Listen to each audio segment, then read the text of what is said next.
on vient vous dire un petit mot, et bien évidemment, l'exercice est un peu complexe, puisqu'il s'agit de ne pas parler du film. De ne pas parler du film. Merci. Je t'en prie.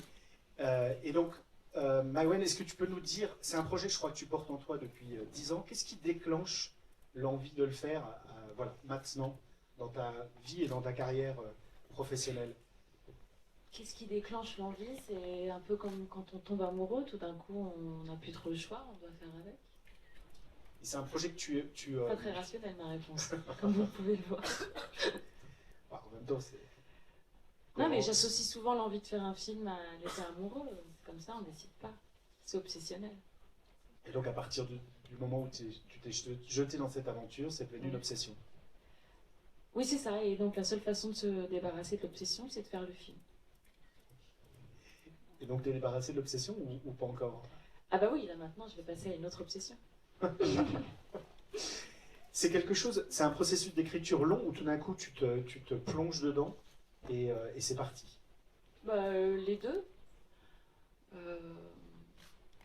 J'écris, puis généralement je sais jamais combien de temps ça va prendre. J'écris jusqu'à temps que ça me plaise, puis que ça plaît au producteur. Et au distributeur. Oh ça non, on s'en fout. C'est une histoire particulière, c'est l'histoire d'un couple. Ouais. Il fallait donc que tu racontes ce couple d'un point de vue féminin et d'un point de vue masculin. C'était facile pour toi plutôt, le film est plutôt du point de vue féminin quand même. Oui, et en même temps, Étienne Comard, qui a travaillé sur Des Hommes et des Dieux, te rejoint. Et c'était pour avoir un point de vue un peu plus masculin justement sur cette histoire? Non. Ou c'était une question de structure? Non, c'est parce que j'avais vraiment envie de travailler avec lui, mais pas parce que c'était un homme, parce que, je sais pas, on s'est entendu. Mais non, mais de toute façon, il était clair dès le départ que je voulais pas juger mes personnages. Donc, je trouve que c'est pas du tout un film qui casse les hommes. C'est pas du tout un film féministe. C'est un film sur l'amour. Je trouve que c'est...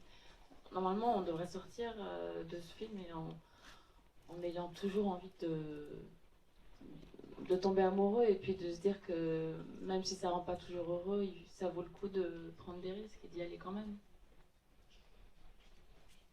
D'accord.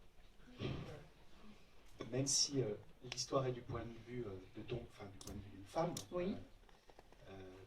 Justement, comment tu arrives à convaincre Vincent Cassel de s'approprier le rôle, justement, qui, sur le papier, peut ne pas être le beau rôle? Et comment lui va rentrer dans la peau de ce personnage Alors, d'abord, c'est mon 4e film, donc autant pour mon premier film, je cherche à convaincre des gens, mais au bout d'un certain temps, j'ai envie de sentir que le désir, il est à 50-50.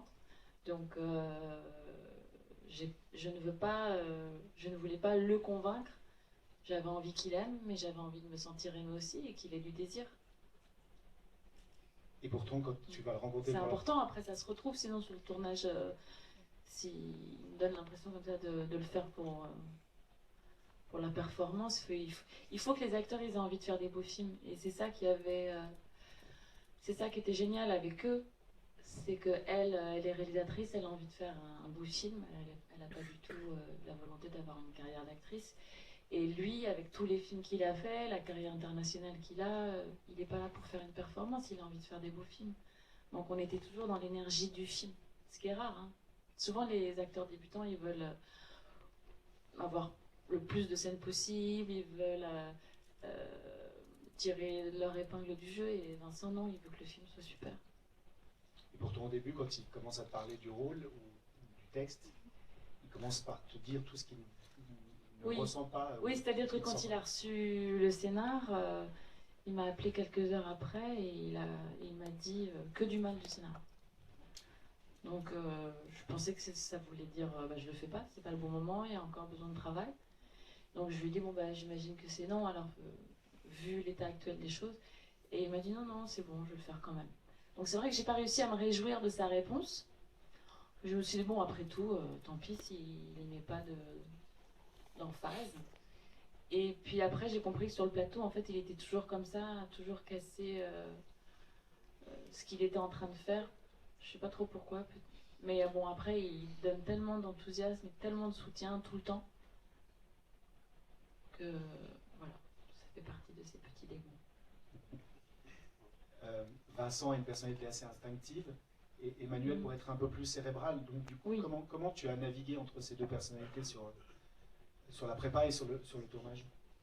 J'essayais de dire de faire comprendre à Emmanuel qu'il fallait qu'elle oublie la caméra le plus possible, comme c'est une réalisatrice. Enfin, ça ne veut pas dire que toutes les réalisatrices sont comme ça, mais elle avait toujours elle n'oubliait jamais que les caméras tournaient, et c'est vrai qu'elle avait des réflexes de réalisatrice de voir si elle était filmée à tel endroit et tout ça. Et alors que Vincent, lui, il s'en foutait complètement. Parfois, il oubliait même qu'il était là pour jouer. Il était très très concentré, c'était très impressionnant sa concentration. D'ailleurs, on croit souvent que les acteurs s'enferment dans leur loge, comme ça, dans un silence complet. Alors lui, pas du tout. Sa façon de se concentrer, c'était de toujours faire le pitre, toujours. Il y avait toujours une continuité entre Vincent et Giorgio. On n'arrivait pas trop à savoir si son personnage, c'était ce qu'il pensait, lui aussi, dans la vie. Alors que Emmanuel... Non, Emmanuel avait plutôt besoin de silence, de concentration, à part. Elle s'est foutue une trop grosse pression, donc du coup, mon travail à moi, c'était de lui dire je t'ai pris pour ce que t'es. Hein, donc, oublie la pression, arrête. Elle avait plein de notes comme ça qu'elle fouillait tout le temps. Et bizarrement, quand j'avais des idées de scènes qui n'étaient pas prévues au scénario et au plan de travail, elle était vachement plus malléable que les scènes qui étaient prévues où elle s'en faisait une montagne. On peut penser que tu viens, Emmanuel, parce que vous avez travaillé ensemble sur Police. Non, parce que sinon j'aurais fait le film avec tous les autres acteurs de Police. Et en fait, non, tu prends Emmanuel pour une autre raison, qui est que c'est quelqu'un qu'on n'a pas beaucoup vu au cinéma. C'est une des raisons pour lesquelles j'avais envie d'elle, mais pas que, parce qu'il y a plein d'actrices qui sont inconnues que j'aurais pu prendre. C'est parce que je la trouvais belle, mystérieuse, puissante, incernable. Et que c'est aussi le personnage de cette fille, c'est qu'elle ne comprend pas trop ce que cet homme si charismatique, si drôle, si beau lui trouve. C'est l'histoire d'une fille qui ne comprend pas trop ce qu'elle fait avec cet homme. Et elle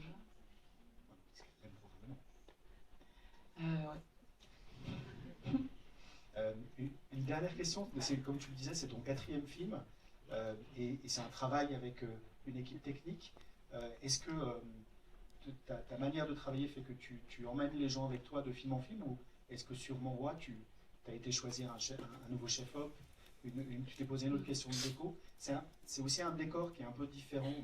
On quitte un peu la rue, on quitte un peu Belleville et on rentre dans des... j'ai pas fait tous mes films à Belleville. Hein. C'était le cas un peu sur Il est marrant, lui. Déjà hier soir, hein, pardon. On continue la scène.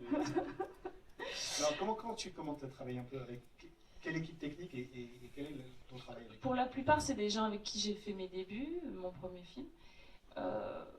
J'aime bien l'idée que c'est une... Alors que le cinéma n'a pas vraiment de famille, ça c'est sûr, mais je sais pas, j'aime bien l'idée qu'on se retrouve de film en film. C'est vraiment une deuxième famille, on se voit en dehors des tournages, on est très proches. Et parfois il y a des fâcheries, hein, ça arrive. Et puis parfois j'ai envie de changer. Là c'est vrai que j'ai pris un nouveau décorateur. Mais bon, ça s'est mal passé.